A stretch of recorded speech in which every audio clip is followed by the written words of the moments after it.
La peinture n'est pas de la plus haute qualité et, par conséquent, avec le temps, la peinture peut commencer à se décoller. Malgré cela, le métal de la carrosserie résiste bien aux assauts de la maladie rouge, mais il présente aussi des points faibles. L'expérience d'exploitation a montré que la corrosion apparaît le plus souvent sur les seuils, les bords des portes et sous les joints en caoutchouc, et que le système d'échappement est également sujet à la corrosion. Les propriétaires se plaignent souvent de la mauvaise qualité du revêtement anti-corrosion sur le fond. Dans les moteurs TDCi, le système de carburant est très sensible à la qualité du carburant diesel, et si vous faites le plein de votre voiture dans des stations-service non vérifiées, vous devez être préparé pour le remplacement prématuré des injecteurs de carburant et des filtres à particules. Il peut également y avoir des problèmes avec la vanne EGR et la pompe d'injection de carburant. Lorsque vous choisissez une voiture avec un kilométrage supérieur à 100 000 km, faites attention à l'état du volant bimasse. Le premier signal d'un dysfonctionnement du volant moteur sera une vibration du levier de boîte de vitesse au ralenti, une sonnerie métallique à la coupure du contact qui rappelle un silencieux qui pend. De plus, de rares contractions douces de la voiture en position debout sous un léger angle sont également possibles.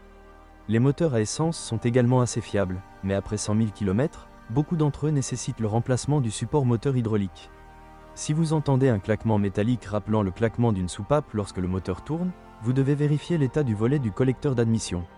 Si la voiture commence soudainement à avoir des difficultés à démarrer et que la vitesse commence également à fluctuer, les bobines d'allumage devront probablement être remplacées. Les bobines se cassent souvent par temps humide ou après avoir lavé le compartiment moteur. Un papillon des gaz obstrué peut également être la cause d'un fonctionnement instable du moteur. Les voitures des premières années de production souffrent de fuite d'huile au niveau des bouchons filetés des canaux du système de refroidissement dans la tête de l'unité.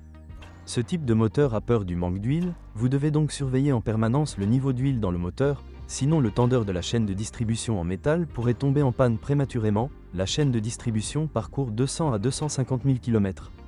Le moteur 1.6, contrairement aux autres, est équipé d'un entraînement par courroie de distribution qui doit être remplacé tous les 80 000 km. Le Ford S-Max peut être équipé d'une transmission manuelle à 5 ou 6 vitesses, d'une transmission automatique à 6 vitesses et une transmission robotisée, PowerShift.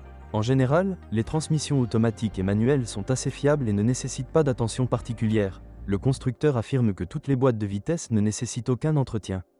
Cependant, de nombreux techniciens de service sont catégoriquement en désaccord avec cela et recommandent de changer l'huile de la boîte de vitesse au moins une fois tous les 80 000 km. Dans la plupart des cas, le mécanisme d'embrayage mécanique dure entre 120 et 150 000 km. Malgré cela, de nombreux experts déconseillent de le faire fonctionner jusqu'à son usure complète, afin de ne pas provoquer une usure prématurée du volant bimasse. On a déjà beaucoup parlé de la fiabilité de la transmission robotisée. Malheureusement, elle n'a pas une longue durée de vie, 100 à 150 000 km.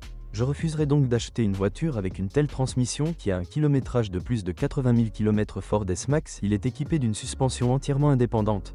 Jambes de force McPherson à l'avant, multibras à l'arrière.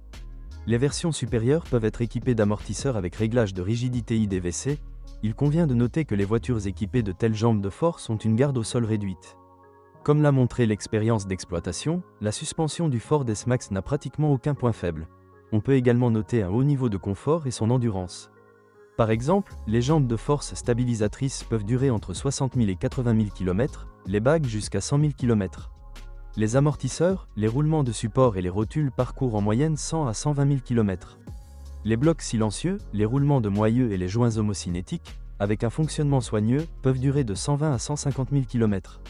La suspension arrière nécessite des réparations majeures tous les 100 000 km et, en raison de l'abondance de pièces, cette procédure peut sembler étonnamment coûteuse. Il convient également de noter que, en raison de considérations de conception, il est nécessaire d'ajuster l'alignement des roues tous les 20 000 km.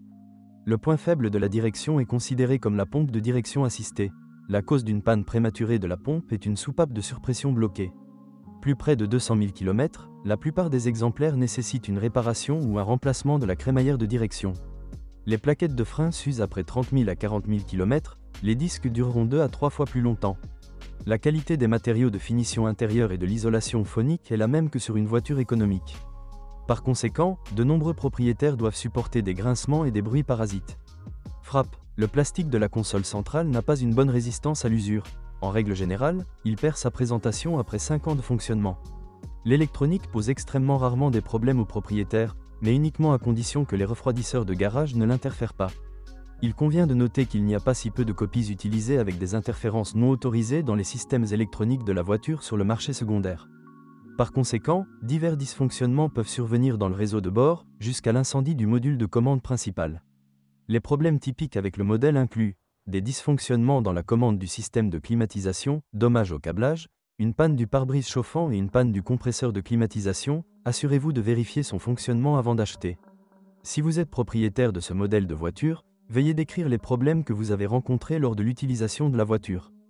Peut-être que votre avis aidera les lecteurs de notre site lors du choix d'une voiture. Bonjour les amis, vous cherchez une voiture d'occasion? Vous devez prêter attention au site web carm.pro. Carm.pro est grand catalogue de voitures, moteurs, boîtes de vitesse. Et le meilleur, c'est que vous pouvez trouver des informations sur les pannes de n'importe quelle pièce. Complètement gratuit. Allez sur le site web carm.pro et découvrez tous les éventuels points faibles des voitures d'occasion.